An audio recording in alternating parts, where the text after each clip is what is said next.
परिस्थितियां जैसी भी हो डट कर खड़े रहना चाहिए कि परिस्थितियां जैसी भी हो डट कर खड़े रहना चाहिए, क्योंकि परिस्थितियां बदलने पर खट्टी कैरी भी बदल कर मीठा आम बन जाती है। क्योंकि परिस्थितियां बदलने पर खट्टी कैरी भी पक कर मीठा आम बन जाती है। हेलो फ्रेंड्स, कैसे हैं आप सब लोग। मैं हूं आपकी टीचर कम दोस्त अन्नू घरसा और आप सभी प्यारे प्यारे दोस्तों का स्वागत करती हूं मेरे यूट्यूब चैनल रीड पर जीत में।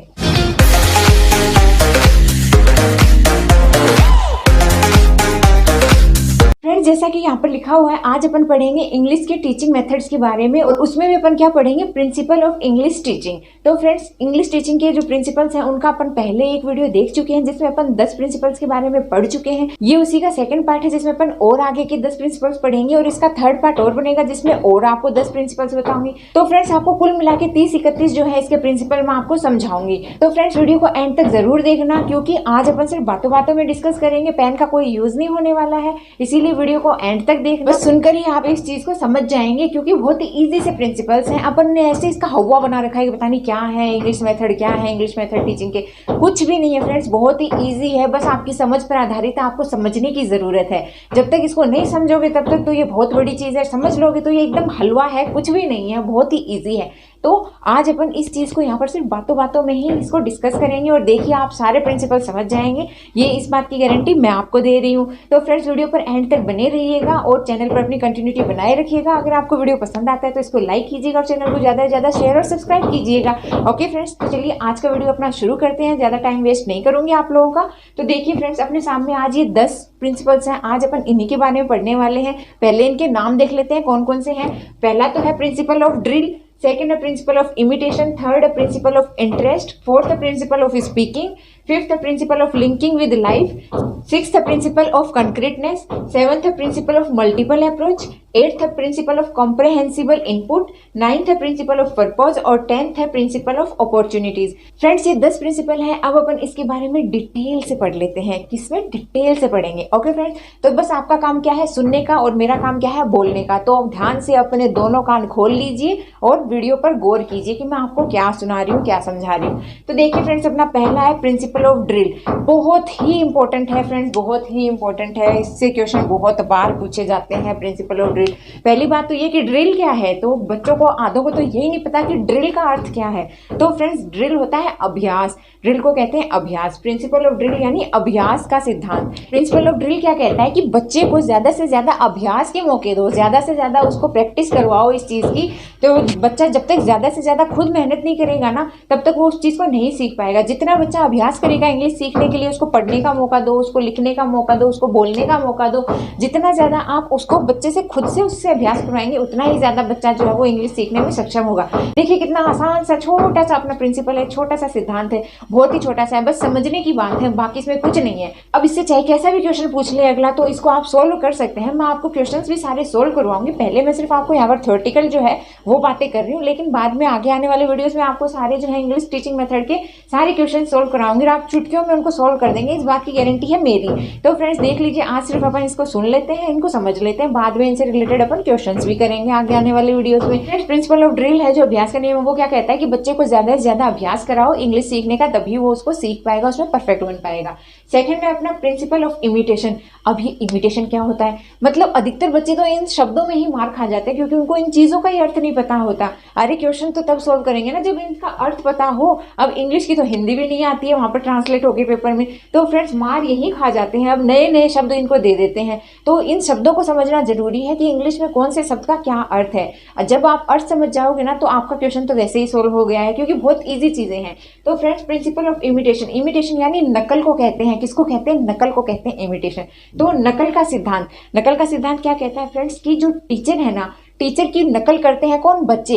बच्चों का आपको पता ही है, नकलची बंदर होते हैं, तो वो क्या करते हैं, अपना जो टीचर होता है ना उसकी नकल करते हैं, और नकल करके वो बहुत जल्दी सीखते हैं। ये तो बच्चे का खुद का स्वाभाविक गुण है कि वो नकल करके ही सीखता है, अनुकरण करके ही सीखता है हर एक चीज को। तो फ्रेंड्स, जो बच्चे हैं वो टीचर की नकल करते हैं, इसीलिए जो टीचर है उसको अपनी जो खुद की जो लैंग्वेज है ना उसको सही रखना चाहिए, एकदम प्रॉपर वे में रखना चाहिए, एकदम अच्छे से प्रोनाउंस करना चाहिए, ताकि बच्चे उसकी नकल करके जब सीखेंगे ना तो वो सही उसको सीख पाए। फ्रेंड्स, जैसा टीचर करेगा बच्चे तो वैसे ही नकल करेंगे। तो अगर जो टीचर है वो खुद इंग्लिश को सही से नहीं उच्चारित कर पा रहा, नहीं उसको यूज में ला रहा है डेली लाइफ में, तो फ्रेंड्स बच्चे कहाँ से सीखेंगे। तो टीचर को इस चीज़ की पूरी ध्यान रखना चाहिए कि वो ज़्यादा से ज़्यादा इंग्लिश का यूज़ करे क्लास में, ताकि बच्चे हैं उसकी नकल कर पाएँ और उसको ज़्यादा से ज़्यादा सीख पाएँ। ओके फ्रेंड्स, ये अपना है सेकंड नकल का सिद्धांत, प्रिंसिपल ऑफ इमिटेशन। अब अपना थर्ड देख लेते हैं, प्रिंसिपल ऑफ इंटरेस्ट। ये क्या है प्रिंसिपल ऑफ इंटरेस्ट? इंटरेस्ट सबको पता है क्या है, ब्याज है क्या इंटरेस्ट? ब्याज तो फ्रेंड्स वो है, लेकिन वो किस में है, वो मैथ की लैंग्वेज में ब्याज है। एक ही शब्द के कई अर्थ होते हैं, वो अपने सब्जेक्ट के हिसाब से बदल जाते हैं। तो प्रिंसिपल ऑफ इंटरेस्ट यानी ब्याज का सिद्धांत नहीं है यहाँ पर। प्रिंसिपल ऑफ इंटरेस्ट यानी यहाँ पर रुचि का सिद्धांत है। वो क्या कहता है फ्रेंड्स कि आप बच्चे में इंग्लिश सीखने के लिए रुचि पैदा कीजिए, आप उसमें ये ललक पैदा कीजिए कि वो इंग्लिश को ज़्यादा से ज़्यादा सीख पाए, उसमें उसका इंटरेस्ट बना रहे। आप उसको बच्चे को इस तरीके से तैयार कीजिए। जब तक आप बच्चे में रुचि नहीं पैदा करेंगे इंग्लिश को सीखने के लिए, तब तक बच्चा नहीं सीख पाएगा उस चीज़ को। तो पहली तो मेन बात यही है कि आप बच्चे में रुचि पैदा कीजिए इंग्लिश को सीखने की। जब तक आप रुचि पैदा नहीं करेंगे, आप चाहे लाख कोशिश कर लें, वो नहीं सीख पाएगा। तो प्रिंसिपल ऑफ इंटरेस्ट यही करता है कि बच्चों को आप सिखाने से पहले उनका जो माहौल है वो वैसा तैयार कीजिए कि उनमें उस चीज़ को सीखने की ललक पैदा हो, इंटरेस्ट पैदा हो। ये कहता है अपना प्रिंसिपल ऑफ इंटरेस्ट। अब अपना देख लेते हैं फोर्थ प्रिंसिपल है अपना principal of speaking. Principal of speaking क्या कहता है कि बोलने का सिद्धांत। आप बच्चे को ज़्यादा से ज़्यादा मौका दीजिए कि वो ज़्यादा से ज़्यादा इंग्लिश में बोल पाए, उसको ऐसा माहौल दीजिए, ऐसा वातावरण दीजिए कि वो बार बार क्या है इंग्लिश को अपनी भाषा में, अपनी बोलचाल में इस्तेमाल कर पाए। तो आप जितना उसको मौखिक तरीके से वातावरण देंगे, माहौल देंगे, उतना ही वो क्या है जितना बोलेगा उतना सीखेगा। ये अपना कहता है प्रिंसिपल ऑफ स्पीकिंग कि बोलने से ही सीखेगा बच्चा, अदरवाइज नहीं सीखेगा। पढ़ना सीख सकता है, लेकिन जब तक आप उसको बोलना नहीं सिखाएंगे तब तक उसको इंग्लिश नहीं आएगी। तो प्रिंसिपल ऑफ स्पीकिंग कहता है कि आप बच्चे को ज़्यादा से ज़्यादा माहौल दीजिए, उसको बोलने का मौका दीजिए। ओके फ्रेंड्स, अब अपना 15th वाला प्रिंसिपल है वो क्या कहता है? 15th प्रिंसिपल है कि principal of linking with life, यानी कि आप बच्चे की जो लाइफ है ना उसके साथ उस चीज़ का लिंक बैठाइए। किसका? इंग्लिश का लिंक बैठाइए। जो बच्चा है उसकी लाइफ में इंग्लिश जो है वो कहाँ कहाँ काम आती है, किस चीज़ के काम आती है, इस चीज़ का आप उसके साथ जब तालमेल बैठाएंगे ना, तभी बच्चा उस चीज़ को ज़्यादा जल्दी क्या है कैच कर पाएगा। अगर आप बच्चे की लाइफ के साथ इंग्लिश का तालमेल नहीं बैठा पाए तो बच्चा क्यों उसको सीखेगा? वो सोचेगा क्या जरूरत है मुझे इंग्लिश सीखने की, मैं क्यों सीखूं इस चीज को। तो बच्चा उस पर गौर नहीं करेगा, और आप चाहे कितनी कोशिश कर ले बच्चा बिल्कुल भी नहीं सीखेगा। तो आपको उसकी लाइफ के साथ, बच्चे की लाइफ के साथ उसका लिंक बैठाना, तालमेल बैठाना बहुत जरूरी है, ताकि बच्चा उस चीज को क्या है एक्सेप्ट कर पाएगा और उसको जल्दी से सीख पाएगा। नेक्स्ट प्रिंसिपल कहता है कि प्रिंसिपल ऑफ कंक्रीटनेस। कंक्रीटनेस यानी अब ये क्या होता है ये बता दो मैम। तो फ्रेंड्स मैं आपको बता दूं, कंक्रीटनेस अपन किसको कहते हैं? कंक्रीटनेस कहते हैं अपन मूर्त चीज को।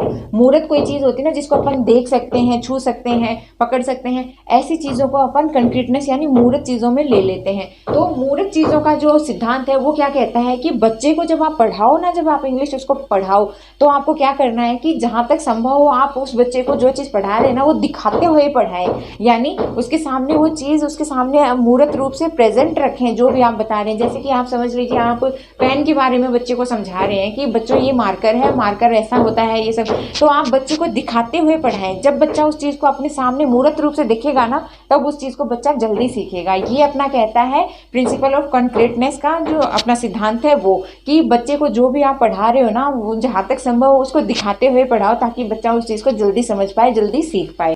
ओके फ्रेंड्स, अब अपना नेक्स्ट है प्रिंसिपल ऑफ मल्टीपल अप्रोच। ये क्या कहता है? मल्टीपल अप्रोच यानी बहुत तरीकों से बच्चों को, एक तरीके से ही ना पढ़ाओ, बच्चों को कई तरीके यूज करके पढ़ाओ। तरीकों से अपने को बच्चे को पढ़ाना है। एक तरीका ही नहीं अपनाना है इंग्लिश सिखाने का कि बस आपने बोल दिया उसको और बच्चों ने उसको सुन लिया, ये ही एक तरीका नहीं अपनाना है। आपको जहां मौका मिले आप जितने तरीकों से उसको पढ़ा सकते हो ना इंग्लिश, उतने तरीकों से आप पढ़ाओ। मतलब आप उनको खेल खेल में उनको सिखाओ, आप उनको पढ़ाई के दौरान तो उनको पढ़ाते हो, आप उनको क्लासरूम में भी सिखाओ, उसको प्लेग्राउंड में भी सिखाओ, आप उसको प्ले के दौरान भी सिखाओ, आप उसको एक्स्ट्रा करिकुलर एक्टिविटीज हैं उनके माध्यम से सिखाओ, उनको चार्ट्स के थ्रू सिखाओ, उनको न्यूज़पेपर के थ्रू सिखाओ, उनको मूवीज के थ्रू सिखाओ। जहां पर आपको मौका मिले, जिस तरीके से जितने मौके मिले उन सभी मौकों का यूज कीजिए, उन सभी तरीके के प्रयोग आप उन बच्चों पर करके और उनको इंग्लिश सिखाइए, ताकि बच्चे जो है वो एक तरीके को सीख कर बोर ना हो। बच्चों को ज्यादा से ज्यादा अलग अलग तरीकों से पढ़ाएं, ताकि बच्चों का इंटरेस्ट है वो बना रहे और वो जल्दी उसको गेन कर पाए। तो ये कहता है अपना मल्टीपल अप्रोच की सिर्फ एक पद्धति से ना पढ़ाएं, आप उनको अलग अलग तरीकों से, अलग अलग प्रोसेस से पढ़ाएं। ओके, नेक्स्ट है अपना principle of comprehensible input. Principle of comprehensible input क्या कहता है? ये कहता है कि फ्रेंड्स जो आपकी जो इंग्लिश है ना उसको समझकर बच्चों को पढ़ाएं। ये नहीं कि बच्चे को आप पढ़ाए जा रहे हैं, बच्चे को समझ में आ नहीं नहीं रहा और आप उसको बस बताए जा रहे हैं कि इंग्लिश में ये चीज़ ऐसी होती है, उसको ये कहते हैं, इसको ये कहते हैं। नहीं फ्रेंड्स, ऐसे नहीं। ऐसे आप पढ़ाओगे तो बच्चा बिल्कुल नहीं समझेगा, बिल्कुल नहीं सीखेगा जब तक कि वो उसको समझेगा नहीं। तो आपको उसको हर चीज़ जो भी आप बता रहे हैं ना, उसको पहले उसको समझानी पड़ेगी। जब तक वो उस चीज़ को समझेगा नहीं तब तक वो उस चीज़ को सीखेगा नहीं। तो हर एक चीज़ जो भी आप उसको पढ़ाएं वो उसको समझाते हुए पढ़ाएं। ये कहता है अपना प्रिंसिपल ऑफ कॉम्प्रहेंसिबल इनपुट की हर एक चीज़ समझाते हुए पढ़ाएं। ओके, नेक्स्ट है अपना प्रिंसिपल ऑफ पर्पस। पर्पस यानी उद्देश्य, की उद्देश्य बताते हुए आप बच्चे को पढ़ाएं कि आपका इंग्लिश सीखने का क्या उद्देश्य है, क्यों आप इंग्लिश को सीखोगे। तो आप फ्रेंड्स उसको उसका उद्देश्य बताते हुए पढ़ाएं, बच्चों को उसका उद्देश्य बताएं कि आप ये इंग्लिश जो है वो क्यों सीख रहे हैं, आपको ये अपनी लाइफ में कहाँ काम आएगी, इसका क्या आगे लाइफ में काम है। तो आप उसकी जो इंग्लिश है उसकी इंपॉर्टेंस बताते हुए उसका उद्देश्य समझाते हुए बच्चों को सिखाएं कि आपको लाइफ में यहाँ पर ये ऐसे लाइफ अपना कैरियर बनाने में आपको इंग्लिश जो है वो काम आएगी। तो आप जब बच्चे को उद्देश्य बता देंगे ना कि इंग्लिश कहाँ काम आती है, क्यों काम आती है, तो उससे बच्चा जल्दी कनेक्शन स्थापित कर लेगा कि हाँ ये मेरे लिए इतनी इंपॉर्टेंट है, इसीलिए बच्चा उसको सीखेगा, उसमें इच्छा रखेगा उसको सीखने की। अगर आप उसको उद्देश्य नहीं बताएंगे कि आगे कुछ उसका उद्देश्य नहीं है, कोई मतलब उसकी अपॉर्चुनिटी नहीं है, तो आप मतलब जब तक उस चीज़ को उसको क्लियर नहीं करेंगे तब तक बच्चा क्यों उसमें इंटरेस्ट लेगा कि ये मेरे काम की नहीं है तो मैं क्यों सीखूं। तो फ्रेंड्स बच्चे को उसका उद्देश्य बताते हुए कि इंग्लिश का क्या यूज़ है, कहाँ काम आएगी, क्यों काम आएगी, ये उद्देश्य उसको बताते हुए जो भी चीज़ आपको समझानी है वो उसको उद्देश्य बताते हुए समझाएंगे तो बच्चा जल्दी उसको कैच करेगा। ये अपना बताता है प्रिंसिपल ऑफ पर्पस। अब अपना लास्ट प्रिंसिपल है प्रिंसिपल ऑफ अपॉर्चुनिटीज। ये क्या कहता है कि मौके या अवसर, मतलब मौके या अवसर का सिद्धांत। इसमें क्या कहा गया है फ्रेंड्स कि आप बच्चे को जो इंग्लिश है उसके क्या अवसर हैं, क्या आगे उसके मौके मिलेंगे, इसके बारे में उसको समझाएं कि आपकी जो लाइफ है उसमें आगे आपको इंग्लिश में अगर आप परफेक्ट बनेंगे तो आपको इसमें आगे क्या मौके मिलने वाले हैं, आप क्या कर सकते हैं इंग्लिश में परफेक्ट होकर। इस चीज़ के बारे में जब बताएंगे ना तो बच्चा जो है वो जल्दी से आसानी से सीखेगा। दोनों में एक ही बात है, पर्पज में भी कि उसके उद्देश्य क्या है और मौका उसके अवसर क्या है। फ्रेंड्स आप बच्चे को उसके उद्देश्य समझाएंगे तभी वो क्या है उसके मौकों के उसके अवसर के बारे में सीख पाएगा कि हाँ मुझे इंग्लिश सीखनी पड़ेगी। तो बच्चा जो है वो उसका माइंड क्लियर हो जाएगा, उसको आगे तक के लिए क्लियर होगा कि फ्यूचर में बहुत काम आने वाली है इंग्लिश, इसीलिए वो क्या है इस लैंग्वेज को सीखने में इंटरेस्ट रखेगा। फ्रेंड्स ये तो था अपने और जो 10 प्रिंसिपल हैं अपन ने देख लिए। टोटल अपन ने अभी तक 20 प्रिंसिपल देख लिए हैं किसके, इंग्लिश टीचिंग के। फ्रेंड्स आगे जो थर्ड पार्ट इसका बनेगा उसमें अपन और जो बचे हुए 10-11 जो प्रिंसिपल्स हैं वो देखेंगे। टोटल मिला के अपन 31 प्रिंसिपल हैं वो पूरे पढ़ेंगे इसके टीचिंग मेथड के इंग्लिश के। उम्मीद करती हूँ कि आपको मेरे बताए हुए सारे 10 के 10 सारे प्रिंसिपल अच्छे से याद हो गए होंगे। फ्रेंड्स इतना कुछ था नहीं कि भैया आप लोग इससे डरो, बहुत ईजी है इंग्लिश, कोई ज़्यादा इससे डरने की बात नहीं है। तो फ्रेंड्स आप वीडियो पर निरंतर बने रहिए और अपना जो इंग्लिश है उसको प्रॉब्लम सॉल्व करते रहिए, अपना इंग्लिश का ज्ञान बढ़ाते रहिए। मैं आपको ऐसे ही अच्छे अच्छे वीडियोस प्रोवाइड कराती रहूंगी। फ्रेंड्स आपको अगर वीडियो पसंद आया है तो ज़्यादा से ज़्यादा लाइक कीजिए और दबाकर चैनल को शेयर और सब्सक्राइब कीजिए। आप सभी प्यारे प्यारे दोस्तों का वीडियो को एंड तक देखने के लिए दिल से धन्यवाद। थैंक यू फ्रेंड्स, मिलते हैं नेक्स्ट वीडियो में।